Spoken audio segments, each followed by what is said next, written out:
नमस्कार, मैं आपके साथ ज्योतिका। आइए रुक करते हैं फटाफट खबरों की ओर। राष्ट्रपति द्रौपदी मुर्मू ने रविवार को बड़ा उलटफेर करते हुए 13 राज्यों के राज्यपाल व एलजी में फेरबदल किया है। उन्होंने महाराष्ट्र के राज्यपाल भगत सिंह कोश्यारी का इस्तीफा मंजूर करते हुए रमेश बैस को नया राज्यपाल नियुक्त किया है। इसके अलावा लद्दाख के एलजी राधाकृष्ण माथुर का इस्तीफा भी मंजूर कर लिया गया है। उनकी जगह अरुणाचल के ब्रिगेडियर बीडी मिश्रा को लद्दाख का एलजी बनाया गया है।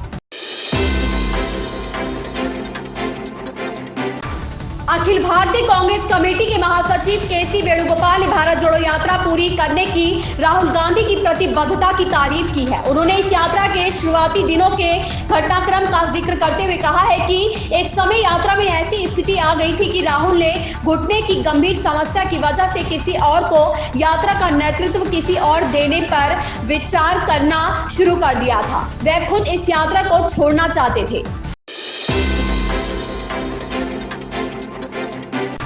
अल नीनो से भारत के मानसून पर खतरा है। इससे सामान्य से कम बारिश होगी। यह जून से अगस्त के बीच सक्रिय हो सकता है। अमेरिका की मौसम विभाग, राष्ट्रीय महासागरीय और वायुमंडलीय प्रशासन ने भारत को दोबारा चेताते हुए यह रिपोर्ट जारी की है।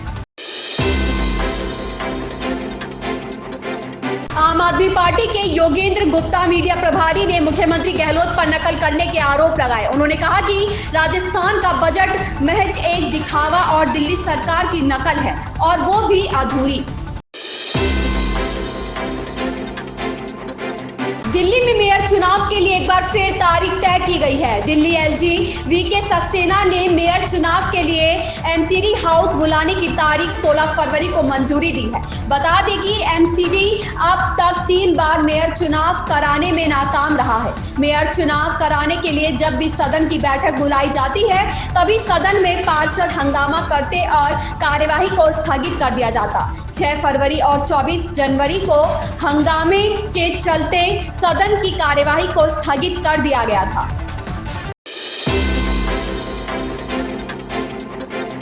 महाराष्ट्र में शिवसेना के एकनाथ शिंदे के साथ सत्ता साझा कर रही भारतीय जनता पार्टी ने शनिवार को अगले विधानसभा चुनाव में कम से कम 200 सीट और राज्य की अधिकतर लोकसभा सीट जीतने के लिए महाविजय संकल्प की घोषणा की।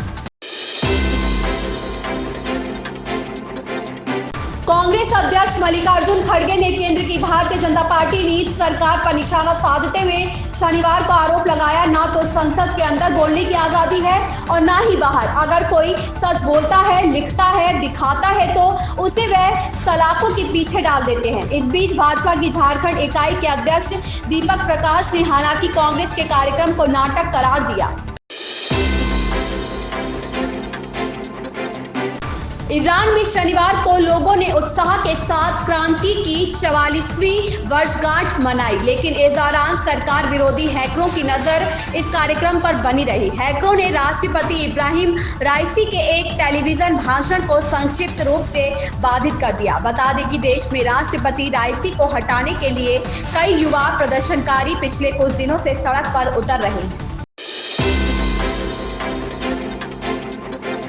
राष्ट्रवादी कांग्रेस पार्टी के महाराष्ट्र प्रमुख जयंत पाटिल ने राज्य के राज्यपाल के पद से भगत सिंह कोश्यारी के इस्तीफे का रविवार को स्वागत किया और कहा कि उन्हें उम्मीद है कि यहां राजभवन के नए पदाधिकारी भाजपा की कठपुतली नहीं होंगे। राष्ट्रपति भवन की एक विज्ञप्ति में रविवार को कहा गया कि राष्ट्रपति द्रौपदी मुर्मू ने कोश्यारी का इस्तीफा स्वीकार कर लिया है। अभिनेता ऋषभ शेट्टी की फिल्म कांतारा को दर्शकों का खूब प्यार मिला। हर किसी ने फिल्म की तारीफ की। अब इस फिल्म के बारे में गृह मंत्री अमित शाह ने अपनी राय दी है। उन्होंने कांतारा की तारीफ की है। अमित शाह ने कहा है कि फिल्म कांतारा देखने के बाद उन्हें दक्षिण कन्नड़ जिले की संस्कृति के बारे में पता चला। बता दें कि हाल ही में एक चुनावी सभा को संबोधित करते हुए अमित शाह ने इस बात का जिक्र किया। ऐसी ही खबरों से जुड़े रहने के लिए बने रहिए हमारे साथ।